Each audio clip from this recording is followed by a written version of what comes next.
would you want to move to the next one? Sure. Okay. Thank you. Thank you. Yeah, so right, using of audiovisual materials, they learn by doing, imitating, drawing. I guess that was drawing what you wanted to write there. Uh, right, by playing. Okay, so yeah, I mean, you have already mentioned a lot of characteristics, how young learners learn. Okay, on the screen, I'm going to put up two options. Okay, uh, Tanya? Yeah, sure. Yeah. Thank you. Yeah, so there are two types of motivation, okay? One intrinsic motivation and the other one would be extrinsic. What do you think, which one of these fit primary level learners? How would you describe that? Okay, I've seen Parul there saying intrinsic. Richa says extrinsic. A lot of you saying extrinsic motivation. Okay. Right. Okay. Tanya, the next point, please. Sure. All right. So children really need extrinsic motivation. They are really not motivated by themselves to particularly learn about a subject or particularly learn about a language. Okay. They are curious. They are very curious. But you would need to instill motivation inside them. Okay. So the real motivation really needs to be instilled in them. And it is important for us to create activities that actually make it much more fun and enjoying for them to learn. So they are not natural learners like you would have adult learners. Okay, so you wouldn't really have that. You would need to instill it in them. Okay, the next one. Okay, so next point is which one do you think then? Would it be familiar language for them or foreign language for them? Which one is easier for primary learners to learn? Familiar, a lot of familiar responses there. Familiar language. Right. So you've given me your responses. I mean, yes, children, young children in particular, really need to be taught in a familiar language. Okay, foreign language gets very difficult for them. It's kind of an we need to ensure that even if it's an English language, English lesson that you're doing, probably they would need some language support. For example, using of the L1, in our case, probably they would need some Nepali language support in order to help them understand the foreign language, in this instance, English. Okay, so not necessarily using a translation approach all the time, but using Nepali for them to support their learning, that is very, very important for them. Tanya, the next point. Uh, let me try. Yeah, let me try this. Okay. You should be Probably I'm able going to. to be able to do it now. I've Yeah. stopped. I've Okay. stopped participants controlling it. Sure. Thank you. No worries. Okay. So the next one. The next one would then be concrete concepts or abstract concepts. Which one do you think would work better for our primary learners?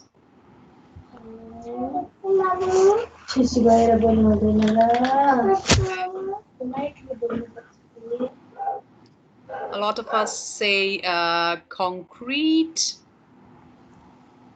Concrete. Okay. Yeah. So a lot of, yeah, right. A lot of you have said concrete. That's absolutely right. Okay. Uh, you would, a child would actually need more concrete vocabulary before you actually start talking to them about abstract concepts like grammar. Okay. Abstract concepts like present perfect or the past simple. I mean, it's no point giving these abstract concepts to children, but rather what they need is some concrete vocabulary.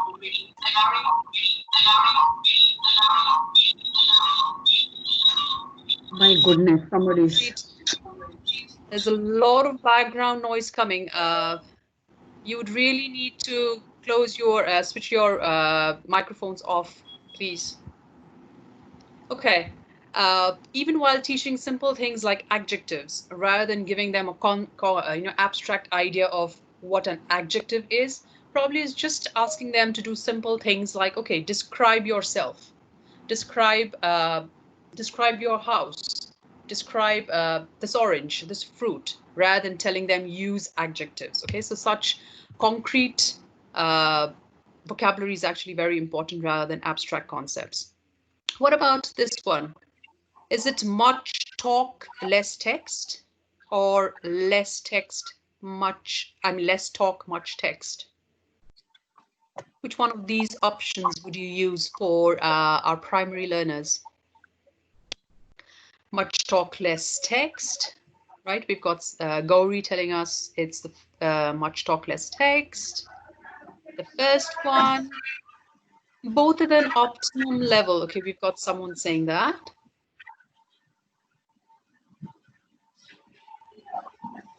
Okay, right.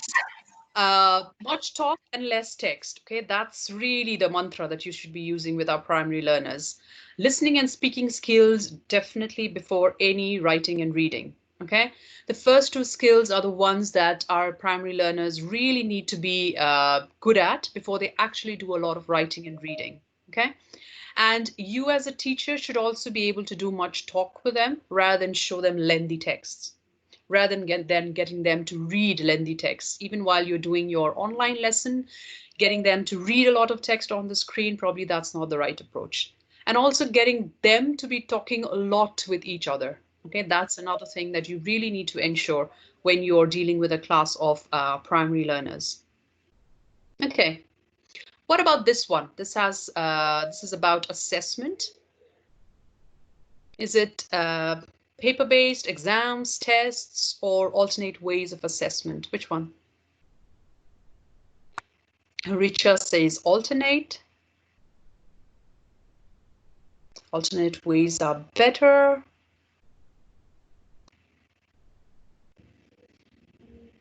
Okay. A lot of us are saying alternate. Okay. I think another thing that we need to remember is we probably sometimes, we know the answers, but we actually don't do them in our classrooms. Okay. I'm sure majority of the teachers, even on this webinar today, we really focus on paper-based and tests where we give them question and answers, give them a lot of comprehension questions, and get them to answer those as a way of assessing them. Although we somehow know that alternate ways of assessment would be a good way. Yeah. What we need to really understand is young children are, usually very poor test takers. If you get them to sit for an hour, sometimes for 2 to 3 hours, writing, I mean, it really is, they're really not good test takers. Okay, it stresses them out. And the younger the children are, the more errors they will make, and that is very natural. Okay, so someone there had written it's due to many constraints. Totally agreed. Okay, but I think something that we need to consciously, unconsciously remember is that our national curriculum as well states that up till grade 5 paper-based tests are not really mandatory. Okay, so probably it's a lot to do with teachers and us being able to understand the reasons behind it and why that is actually recommended, and being able to convince the parents, the management, as to why paper-based test is always not the right way forward when we deal with primary students, because we're not really testing their ability then. Okay, because those things stress people out. That is why even in our national curriculum, we have various ways in which the continuous assessment system can be used in our classrooms. So the CAS system is really the right way approach when we deal with primary students. Okay. And if you all are really interested to know more about the characteristics of primary learners, I've put down two books there. Really interesting books that really give you a clear idea of how language should be taught to primary learners. So if you're interested, you probably will be able to find more about these two authors and their books online. Tanya, I'll hand it over to you now. All right, thank you. I'm just going to turn my video on so people can see me. Hello, everybody. All right, so we are looking at the issue of child protection. And as Vaishali mentioned earlier, we cannot stress enough on how important this is. Just a couple of things from my experience of teaching young learners, and some practical tips on how we can make sure that child protection is taken care of online. All right, so number one, netiquette, which means, rules and regulations while using the internet. You will see that netiquette, there are two sets that generally we have. The first set being the general ones, like, don't share your password with anybody, make sure you don't share any photographs, your address, etc. online, the general ones.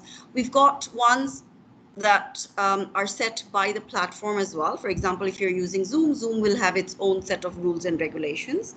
And then you've got your own set of netiquette for the classroom. For example, keeping your microphones and your videos switched off. And then if you want to ask a question, how do you raise your hand? These or how do you have a group conversation, how to respect each other's opinions while you're online, a set of rules and regulations pertaining to the online class itself, right? This is very important that in a young learner class, before the class starts, you discuss these, or you have a set of rules that are pictures, and you can put up one picture at a time and say, okay, what do you think the rule is related to this picture, what's related to this picture. So you can have visuals with very young learners, and with primary, for example, 10 and above, they can read, rules related to phrases. So, but you must make sure that you go through the rules and the netiquette before you start the content of the class, right? Now, another important way of ensuring that children are safe online is to involve the parents. You need, before the class starts, you need to send them a code of conduct for all online classes, and one that the platform, for example, if you're using Zoom, Edmodo, or Class Dojo, they also have their own set of rules, and they have a platform for parents. So it's really interesting. Whatever you share, the parents have their own account, and they'll be able to see as well, along with the students, and you can share their progress, share any other comments, any class notes, anything that you want to share with the parents as well, right? So Zoom in particular is very flexible, very easy to use. Edmodo is, it's got a very user-friendly interface, just like Facebook, and so everybody knows how to use Facebook. So Edmodo becomes very quick and snappy. They get on really well with Edmodo. Class Dojo is for lower primary, so I would say under 10, and it's a wonderful way. It's got lovely visuals, monsters and cartoons, and you can record their progress in it. And you can have conversation with your students through Class Dojo as well. What's really nice is that you, as a teacher, you control the account, right? So just a couple of quick things on staying safe online and child protection. I'm going to move to the next slide. Of course, we'll take questions at the end. All right, here's a very simple poster we use, which we've taken from Learn English Kids, the British Council website, which you will see at the end. We've shared the website address with you. There's a lesson on staying safe online, and this poster is from there.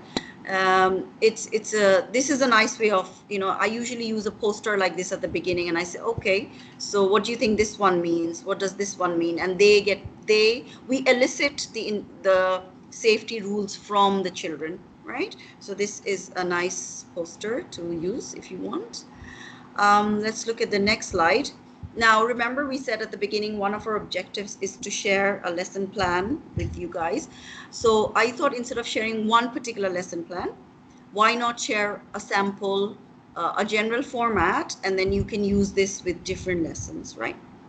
As you can see, this general format has 4 steps. The first one is review. Second one, you introduce the new content. And under the second, there are a couple of things, because that's really the crux of your lesson. That is the main lesson. The third step is your post-lesson task, and the fourth one is your review and evaluation, and this is where your assessment and revision and everything happens, right? Okay, so in the first one, like I said, if it's your second or third lesson, you need to review what was done in the previous lesson through a quick quiz or just a quick discussion. but if it's your first lesson, you need to remember to do the child protection rules, the classroom rules, how to the netiquette using the platform, how to use it properly. Um, if you are, and if it's your second lesson, like I said, you begin with a review and a bit remind them about the class rules as well. I think there is no harm in doing that. The more often you remind them, the better, managed your class is. Also, you need to set some rules about, remember I said about answering questions and taking turns. That's very important. The second one, where you introduce new content. Now, this is where you need to introduce the topic, set the context, and then you need to do some vocabulary work, some sentence level work, and some text level work, right? Okay, let's look at each of these stages of your, okay. So now when you want to introduce a topic, you can do it in different ways. One way I do it is I get them, for example, if the topic is transport for young learners, then I say, okay, think of a vehicle with every letter of the word, A to Z. Okay, so for example, A for aeroplane, B for bicycle, and I set a time limit, and then they in that time, within that time limit, they have to write as many as they like in alphabetical order. The 1 minute race, again, in 1 minute, how many modes of transport can you think of, or how many words can you think of related to transport, right? You can also show them a video or a visual without sound and get them to say, what do you think what do you think this video is about? What are the people talking about, etc. After that, you can also do some vocabulary related work to introduce the topic itself, right? So you are killing two birds with one stone. You do some vocab work, as well as that leads into the topic. So you can do some meaning, when we talk about vocab work, we're talking about dealing with meaning, spelling, pronunciation, okay? You can have matching words to pictures or matching pictures to definitions. I will show you examples of one or two of these things, okay? Gap fill, of course, is a very common one we do. Spotting the errors, listen and repeat. Because if you are dealing with the meaning, then when you do the matching of meaning to words, that's dealing with the meaning. If you want to do spot the errors, say you write the wrong spelling of a word and they're able to spot the errors, then you've, to a certain extent, dealt with, the spelling, right? And then pronunciation, of course, you get them to listen to you and repeat, okay? So, and then we move on to sentence level work. At sentence level, your focus is on meaning, structure, word order, and punctuation, right? So if you want to focus on the meaning, then you can ask them to do word order. Sorry, this is for structure. You can get them to do word order, tense, type of sentence. These are the things. You can say, okay, here's a sentence. I went to school at 8 yesterday. Okay. Do you think this happened today, or do you think this happened before? Oh, no, it happened yesterday, right? So, you're dealing with, you don't have to necessarily use the meta language like, oh, this is present simple, this is past simple, this is past perfect. No, but you talk about tense in relation to time, when it happened, and do we know when it happened? Do we know where it happened? Things like that, right? Okay, and which happened first? Did this happen first? Did this happen? Talk about the sequence. Okay, and then we're talking about sentence completion. So you give them the first half of the sentence and they complete the rest of the sentence. That's one way to get them to practice the word order as well as the structure and the meaning as well, right? So if, for example, you start the sentence with I went, they can't say I went to school tomorrow. Then they did not understand the meaning of I went, right? Okay, so matching sentence halves, again, you have I went, and then to school yesterday, or I will go to school tomorrow, and they have to match the halves of the sentences, okay? Make sentences is another very simple exercise. Right, so that's at sentence level. You've done some vocabulary level work, you've moved on to sentence level. You can see this is progressing in order of difficulty and also in order of being able to do the next level task, right? So if you look at the text level, we've got, you are dealing with comprehension, that is understanding the text, engaging with the text, and personalization of the text. So you want them to be able to answer questions, do true, false, give reasons, and then a couple of personalization activities, which are also actually a post task sometimes. So for example, who's your favorite character in this story? Maybe they listen to a short story, and like Vaishali mentioned, listening comes before reading, or speaking comes before reading, and that's why a lot of these speaking activities happen before they actually read the text, right? Okay. Why is it important for you? This, say for example, do you think you would have done this as well, and why is this important to you, or why not? Okay, so getting them involved with the characters, with the context of the text, very important. Okay, so that's at text level. If you look at post lesson task, now after they're finished, you want to extend this. You don't want to leave them with just comprehension. You want them to be able to engage with the text further, so that there's further practice, and there's further engagement, and as a result, the learning is consolidated. So in terms of extension of skills, you want them to maybe do some writing based on that listening they did, maybe do some role play, interview. So for example, you can say, okay, you are James from the character, from the story, and you are so and so. Now you are going to interview James. Okay, so get them to involved in these fun activities where they are putting themselves in the shoes of the characters from the story, or the setting. And then you need to be able to transfer skills. This is important. So for example, from reading to writing, or from speaking to writing, or vice versa. Okay, so maybe they read something. Now tell them, okay, now you're going to write a summary of this story, or describe a character from this story. Okay, responding to content, and then this is very important. This is where they personalize. And so you need to say, okay, so did you like this character? Why do you like this character? Or did you dislike this character? Why? Or did you like the story in general? Do you think it had a good ending? Or would you get them to make suggestions? If you were the writer, how would you end the story? Okay, so getting them involved in the text, in the context, in the characters, all right, all of that. Getting them to think and give their opinion, so they become more independent in their thinking. All right. Okay, I'm just going to give you a sample. This I've just taken from clip art. It's a picture of somebody helping someone else. Now, my question to you is, I want to use this as a lead-in. So of course you can see this is helping others, but if you couldn't see that, you could ask your students, so what is this picture about? Can some of you put some ideas in the text chat box for me? What is this picture about? So we are going to pretend you are all students. What is this picture about? Is it about helping?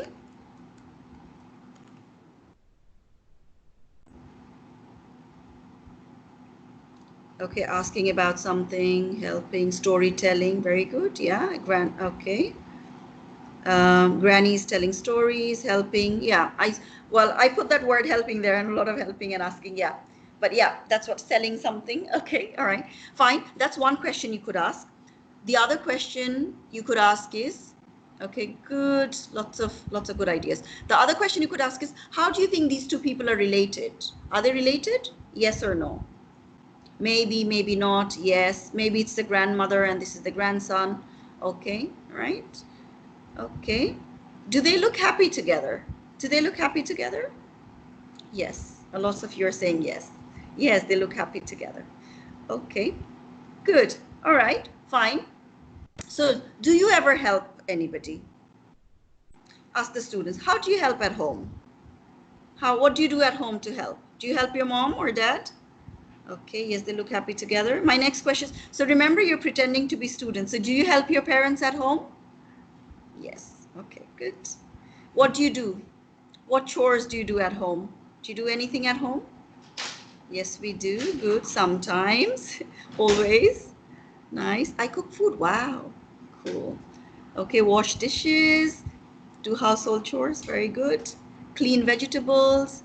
Cut vegetables. Wow, helping in the kitchen. You are brave. All of you are really good helpers. Wonderful. Okay. Lovely little helping hands. Okay, cool. So we've established the context, right? Through this. Okay. All right. I've got a comment here. It says, want to learn something from the teacher in this pandemic crisis, but there is cleaning. Sorry, let me just see this one completely. In case, how can you make them engage in learning process technology? Okay, they don't have devices. Sure, we will talk about that. That's a question we'll take for the end of the session. Lovely. Okay, so I've set the context. And then now I want to do a pre-reading task, right? Because they're going to read a short text. For the pre-reading, what I've done is a quick matching activity. So I've got 4 words, which I've taken from the text: charity, volunteer, fundraising, and donating. Now this is for like 9-10-year-old primary. Okay, this is not for like the lower primary. Some of you are turning your cameras on. Can you turn them back off, please? Okay, so the way you can do it is you can just put in the chat box, you can put 1, 2, 3, 4, and you can say, can you give me the letters for these? So, you know, and they can match and give it to you. Or you can use, you know, there are, if you're going to use other platforms, there are ways of annotating. So you can just join the lines as they give you the answers. Okay. So there are many ways of doing this, right? The next one, sorry. So these words I've taken from this Learn English Online for Kids, which is a British Council website. It's free. It's got tons and tons and tons of resources for young learners. So I just took one text from there and designed the lead-in and the pre-vocabulary activity. Okay. Now, there's a vocabulary activity before reading in the website as well, but I thought this one would be more interactive and engaging, so I used this one. All right. Okay, so here is the text. Now what they can do is they can quickly read the text, and then there's a sentence level and text level work where they do a true false. They have to circle, and you can give them permission to annotate, and they can circle the true false answers. Or again, you can say A, is it true or false, and they put it in the chat box. Okay, and that's one way you can engage them with the answers. Or you can say, I'm going to ask you, we don't have a maximum of 20 students in our classes, online classes, so we can always say, okay, I'm going to ask you a question, and you unmute people one by one, and you say, okay, you give me number 1, you give me number 2. That's another way. There are different ways of involving them, just like in a face-to-face classroom, you know, onto getting them to answer questions. So, and then you have the post-task discussion. Now, this is very important, and this needs to be managed well. So you need to give them time. You say, here are a couple of questions. I want you to think about the answers, and you can put them in chat groups.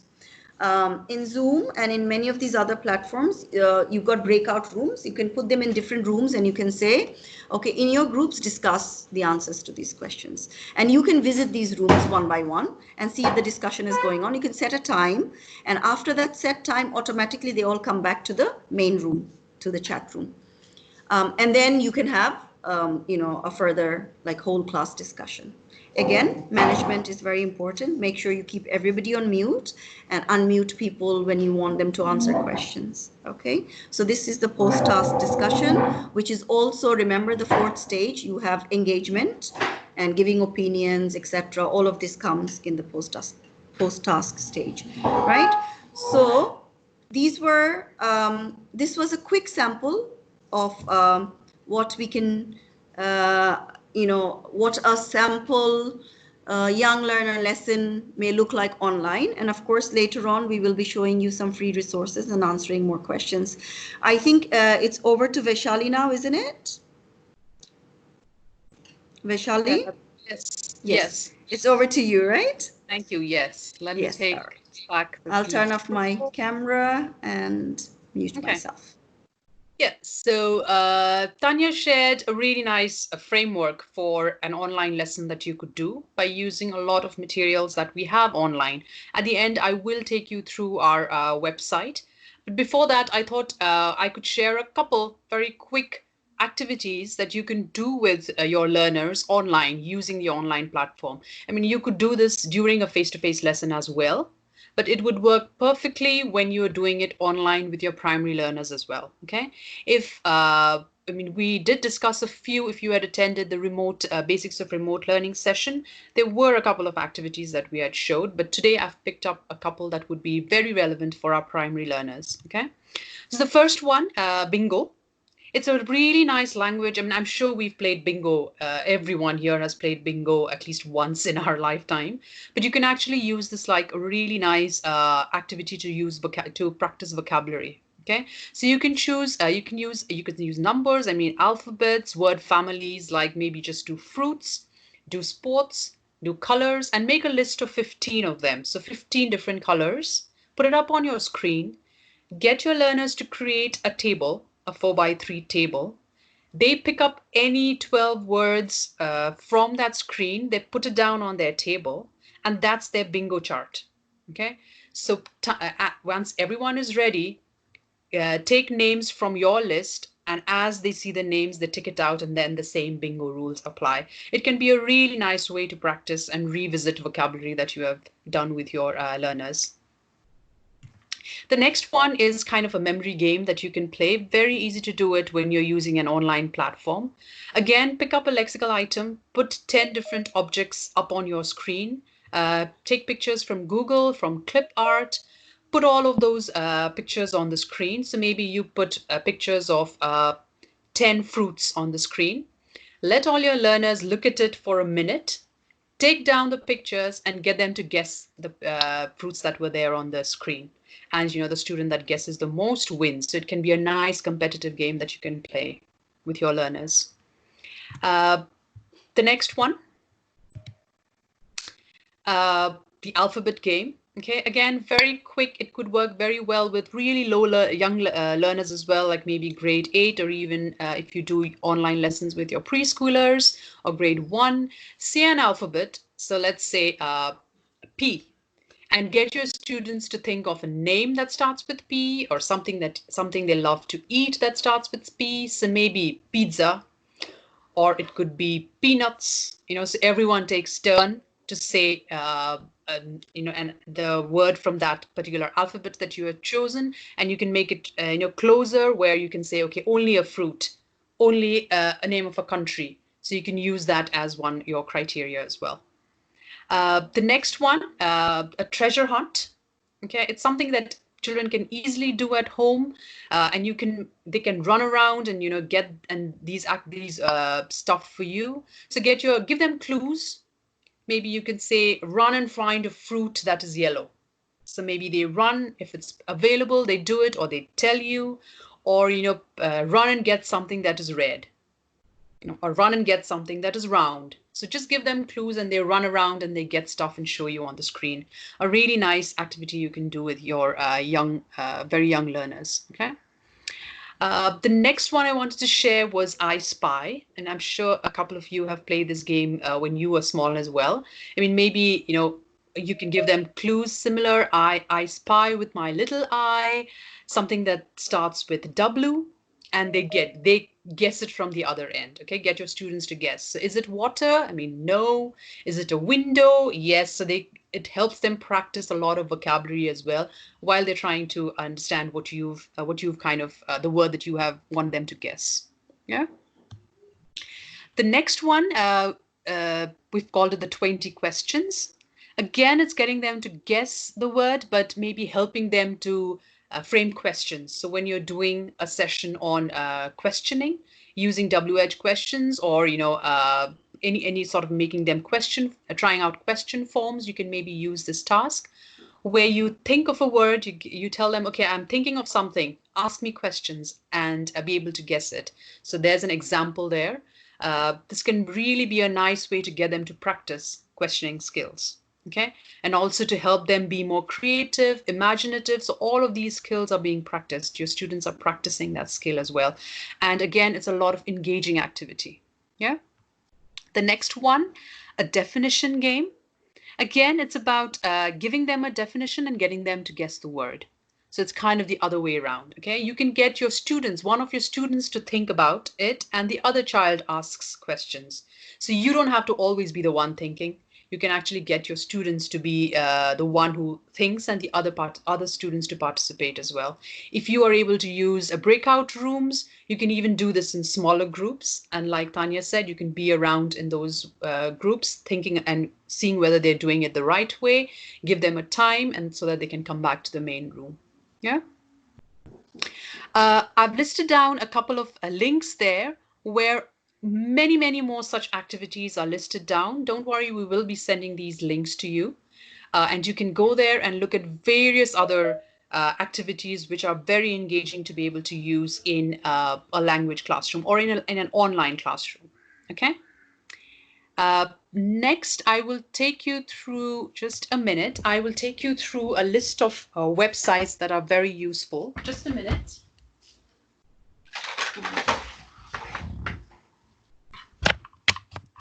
So I will have to stop my screen for this and share with you.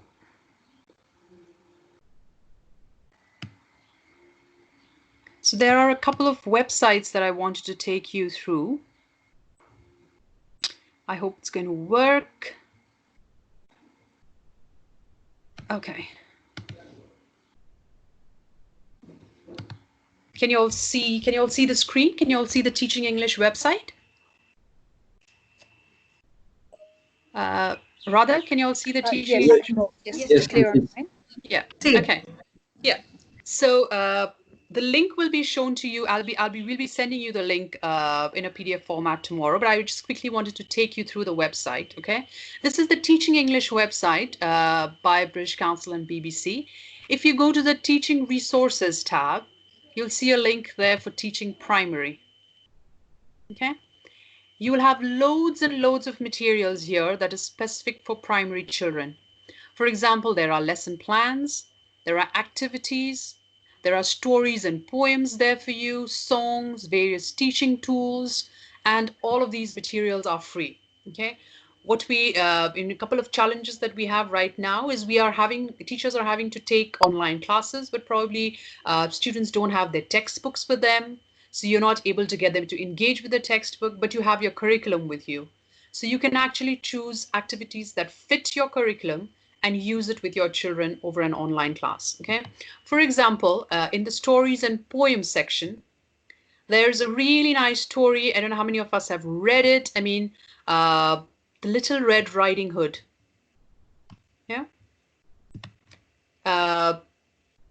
The Little Red Riding Hood, for example, is a great story we can use with our young learners. For example, when you're teaching them parts of the body, sense organs, because it talks a lot about ears and eyes and nose of the wolf. So it's a very interactive story where you can use it to teach sense organs or your parts of the body. And the good thing is that it actually has a lesson plan for you, and you can actually just download the lesson plan and use as it is. Okay. So similar like this, there are lots of other free resources available here.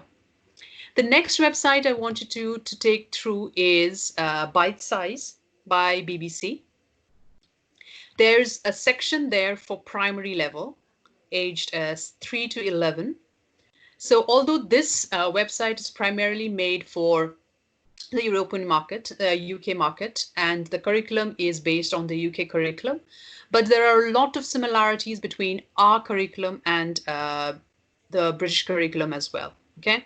For example, if you just click on this, let's say the year 3 to 6, which would match around our grade 3 to 5 as well.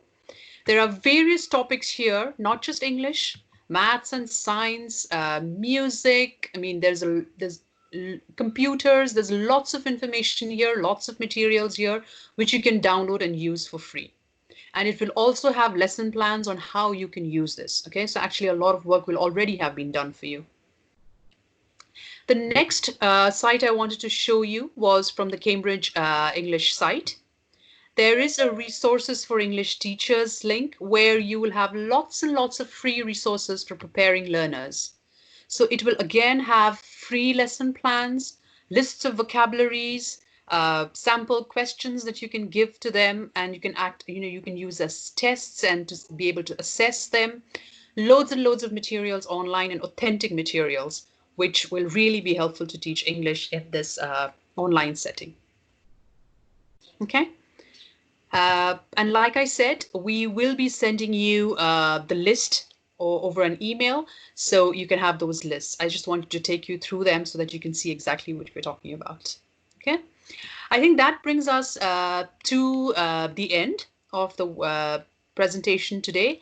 Now we'd like to take your questions. Can I hand it over back to either Radha or Mutikala ma'am, is it Radha who's is going to take the questions? I think Radha will take the Yeah, questions. Yeah. No? Okay. Sure. Radha, Sure. over to you now. Thank you. Yes, so I've noted a few questions that have popped up on the chat box.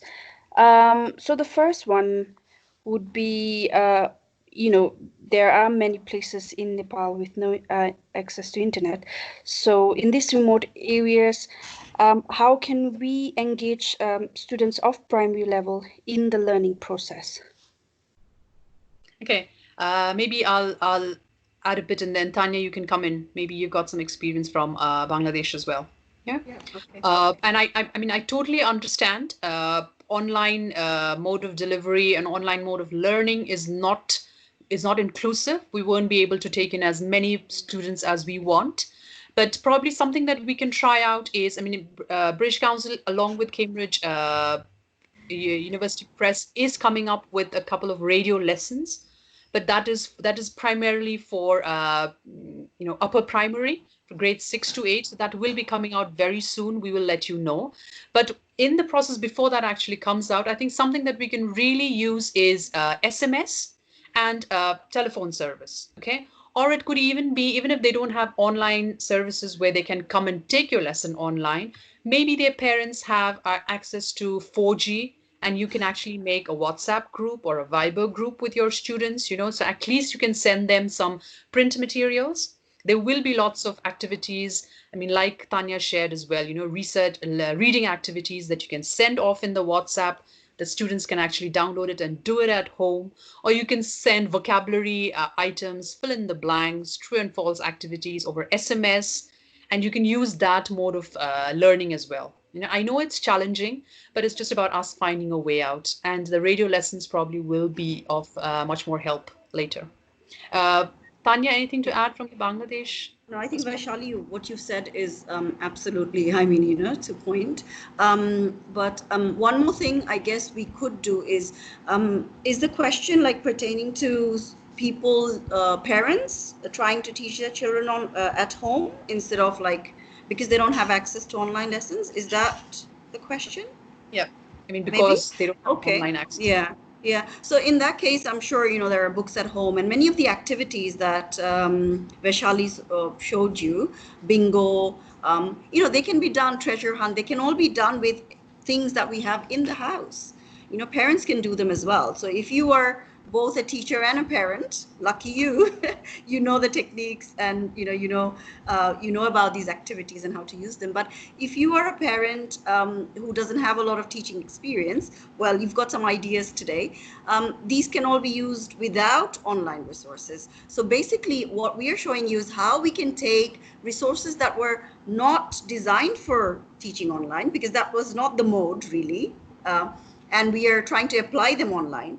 But you've already got it for not, for using face-to-face. So you can use them, you can use any book and get them to do a vocabulary search from the book. For example, find all the 4-letter words from this book and then put them in 3 different columns. Is it a thing? Is it a action? Or is it like, describing something? Get them to sort words from a book. Get them to read one section to you and you read the next section. And then together you guess the next section. Like if it's a short story, get them to write alternative endings to your stories or tell you the alternative ending. So if a story had a happy ending, say, okay, now make a sad ending for it. It's all, these are all ways of engaging them face to face, not really online. So you can do both. What we are trying to tell you is, in the absence of face to face lessons, how can we take what's designed for face to face online, right?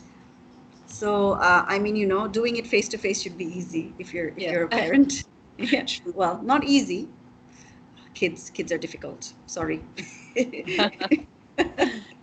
But yeah, but there are ways of engaging them. For example, I have two children at home. My daughter's 12 and my son's 15. Now with my 15-year-old, it's very online heavy, his work.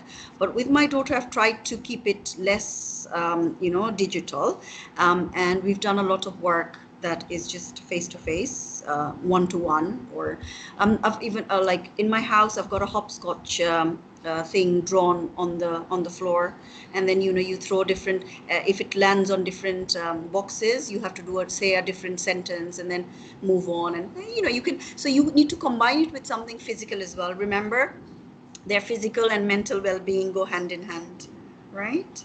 Right. So very important, right? I hope that answers your question. Radha, any more? Thank you. So someone, Mr. Subhash Shrestha, he has asked another follow-up question from this. So he's saying that he does not see any seriousness from parents and students as well. So how can we address such groups? Yeah, a very, very genuine question. I mean, I think at this moment, the lockdown has become like a blessing for our young children because, I mean, they really don't have to go to school and they're not really serious about learning. I mean, I think there's a lot to do with parents as well. I think right at the start, Tanya did mention that before you start anything, an orientation or a guidelines for parents should go out, and you shouldn't just start something just with the children. Particularly for young learners, I think it's very important to get parents involved in their learning when, particularly during remote sessions. I think we did share during the basics of remote session, we did share tips on how you can get parents involved. But maybe while we're sending links for this one, we will include that as well. We do have sort of a PDF document that we have outlined on how to engage parents in the learning process, and that might be really, really helpful for you. So we'll make sure to send you that. Yeah. Yeah, yeah. Okay, so we have another question from a participant who's facing disciplinary problems during online classes. Examples would be, students writing or drawing something on the screens despite, announcing and also switching off their videos and not concentrating. So he would be grateful if you could please suggest some practical ways to handle them properly.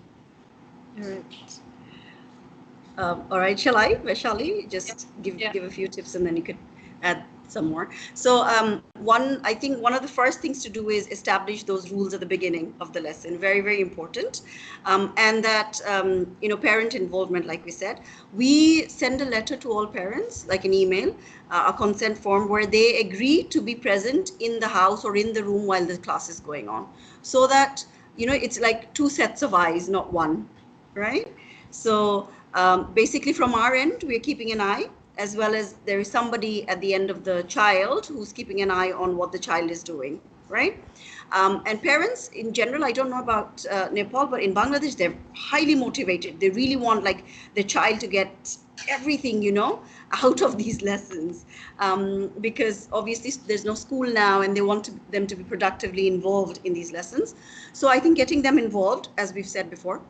Secondly is, if you have a set of classroom rules and if there's a point system, for example, if you use something like Class Dojo, which records their points, and there should be something on behavior as well. And then following the etiquette of the online lesson, right? And raising their hands, turn taking. I think there should be some sort of point system with regards to those aspects of the classroom. That's one way of keeping them, disciplined. The other one is putting them in the waiting room if they are too disruptive. You say, okay, time out for you for 2 or 3 minutes. I'm going to put you in the waiting room. When you decide to behave, we will bring you back. Yeah. So, making this their decision, putting the ownership of behaving well on them is also very important because they need to understand. They need to begin to, understand. Yeah. Yeah, Vaishali, Yeah. would you like to add anything? Yeah. Yes. Yeah, absolutely true. I think those will be nice tips to think. And I think the orientation for parent session will actually work as well. Just one thing about students just annotating things on your screen. I mean, if you're using Zoom, there would be a feature to actually stop Stop participants them. from Yeah. annotating. Yeah. So probably that's something that you would want to use as well, and allow them to do it only if it is necessary. Yeah. And then you can also click on the button that allows you to know who is annotating, so you Who's can name and shame annotating? sometimes. Yeah. Yeah, I was I going think to that's suggest, yeah, name and shame yeah, when you need to. yes. Yeah. Right. Yeah. Because children usually do it thinking nobody's going to know, Yeah. Yeah. and Yeah. you can Very actually teach cheeky. them. Yeah, Very we were sharing that cheeky. earlier as well. Yeah, maybe that is going to be helpful for you as well. Yeah. Okay. Any other Okay. questions, Yes, we have Radha? another one. So another participant would like to know how much time do you think would be okay for children, during a period, because as you know, they get restless. So how much time do you think is okay for a single period? Right. Okay. For an online lesson, I mean, you can um, tell me if you think otherwise, Tanya, but I think for an online lesson between, I mean, the 40 minutes to an hour is like really maximum, I think, for young children. I think 40 minutes is because we usually have a face-to-face class in Nepal also for 40, 45 minutes. I think sticking to that should be okay. And if you have Yeah. to do another one, you actually give them at least a half an hour break before they come back and look at the screen again. So I Yeah. would suggest 40 to 45 minutes. What do you think, Tanya? Yeah, yeah. I think from the point of like health and safety, if you're looking at it from that point of view, then of course it's very important that you give them that break, Vaishali, that you mentioned, that they have a nice, considerable long break between two sessions. We've gone up actually to an hour here, and it was all right. They kind of, I guess the reason we went up to an hour is because it takes them some time to, the first couple of classes to get used to, being in a new setup, right? Um, so, however, it was all right actually. 1 hour, up to 1 hour. If you push it up to 1 hour, it's not so bad. Okay. However, that break is very important. We gave them like we did not give them half an hour. We gave them 10 minutes because actually the students as well, they were anxious. They want to come back and finish. They don't want to stretch it. So and then they did the later half. But we the way we did it is we have the pre-lesson, the online lesson, and post lesson. So we've broken up our regular 3 hour lessons, which we have face to face at the British Council, to three. So half an hour before, 2 hours online, and then another half an hour post. Yeah. So that's how Yeah. we've broken it up. But definitely that break is very important. Yeah. Okay, Uh, thank you. any? Yeah. Mhm. We have two final questions. So one would be on language, another one on assessment. So a participant would like to know, because most schools stress on English speaking in classes. So in such a case, how can we use familiar language with the children so that they understand better? Okay. I mean, I think in a context like ours, using a familiar language, especially for lower primary learners, it's very, very important. Okay, but I think it depends on how you are using the Nepali language. During what times are you using the Nepali language?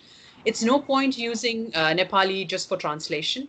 For example, they don't understand the meaning of a word and you tell them in Nepali. I mean, that doesn't make sense. Okay, or they don't understand a question and you explain to them in Nepali. I mean, that doesn't make sense. But sometimes you might need to translate instructions. Yeah. Okay. For example, it might be, read the text and answer the following questions. I mean, that can easily be told in Nepali. Okay. Mhm. It's just to make them comfortable with what is happening in the class. And I think when using an online platform, it's even more stressful for the participant. So Exactly. I think Yeah. this sort of scaffolding language to help them understand what the task is about, I think that can easily be done in Nepali so that they feel confident. So I think it's about the teacher choosing the right times when you're actually supporting their learning in using the language. Yeah, I totally agree with when you give instructions, it has to be in, and also when you're doing important housekeeping, because you want them, to understand. For example, if you're taking them through some safety rules or child protection, may sometimes translation may be needed. Yeah. Yeah, or their mother tongue needs to be used. Because remember, the idea there is that they are able to understand those important instructions, right? So yeah. Yes, thank you Was very that the much. last And the question? final, yes, the final question on assessment was suggestion on some ways of evaluating primary level students except for writing tests. Okay. Okay. Would you want to go first, Tanya? Sure, sure. Yeah, there are lots of ways of assessing. If you want to avoid written tests, you can do quick online. For example, with my young learners, I do quick pop quizzes. So if it's a topic I've covered in the last class, I have a set of 10 questions, and this has become a standard. And we begin the, review. So it again, I like to do multiple things. So for example, it serves as a review for the previous lesson as well as an assessment, right? So I have 10 questions and I get them to send me the answers in the chat box, or they can record them and send them to me if it's a speaking kind of thing I'm assessing. And then I listen and I give them feedback, right? So it doesn't always have to be written. You can do quizzes which require just 1 or 2 words to answer, or it can be something they record online. So there's a speaker button where they can record and send you the recorded message instead of chat, the chat box. Also, it can be, for example, in the last one, I got them to create a poster to, express their ideas. Now, that is also something to assess, right? So it used not a lot of written language, but lots of visuals to express their ideas. So I was able to see whether they could, comprehend the concepts or not through the visuals they used. Um, so also when they're chatting with each other in groups, you can listen and you can assess them, right? So assessment should be ongoing, really, not necessarily always at the end or at the beginning. True. Yeah.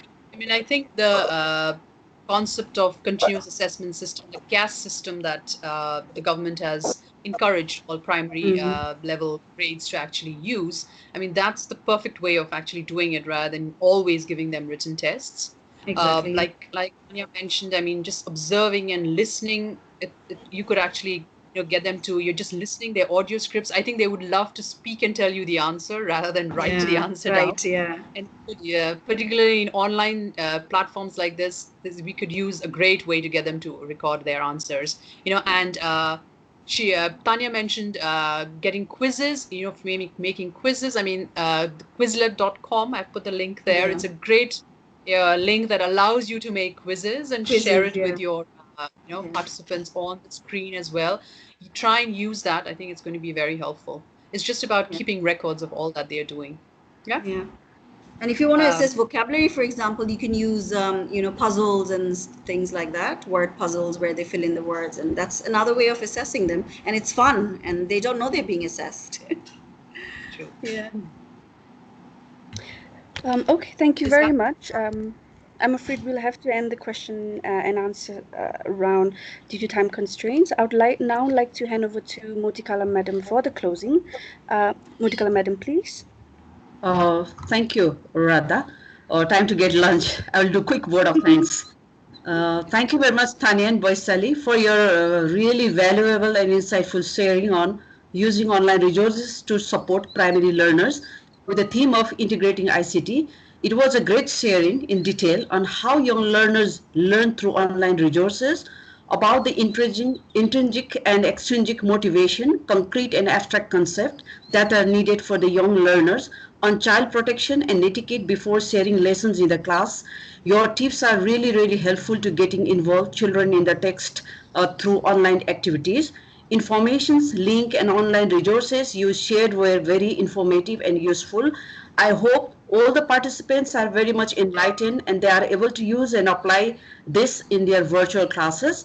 From the organizer side, we ask our apology for the inconvenience caused during the presentation, and I would like to express our sincere gratitude to both facilitators and congratulate for your effort and hard working and providing very practical session and responding all the queries. Especially, I would like to thank all the participants for your interactive participation and patience and the organizing team, Ms. Radha Poon, Mr. Bogendra Lamichhane, Ms. Sarita Dewan, working hard to make the webinar series a great success. See you all in the webinar session of today of 4 to 5 p.m. and the next upcoming webinar series, extension of it on Stay at Home, Continue to Learn, beginning from the 5th June. Please stay safe and be at home. Thank you very much. I take my leave.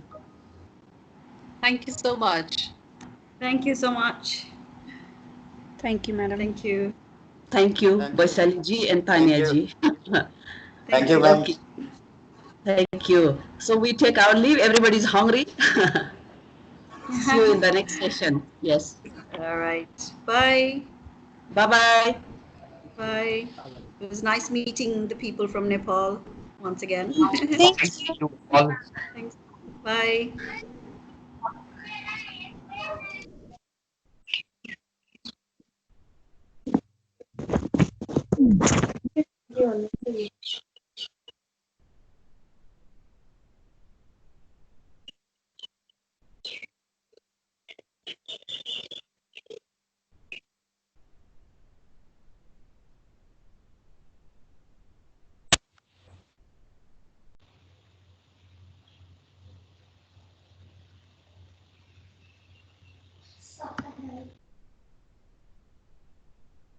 Bye.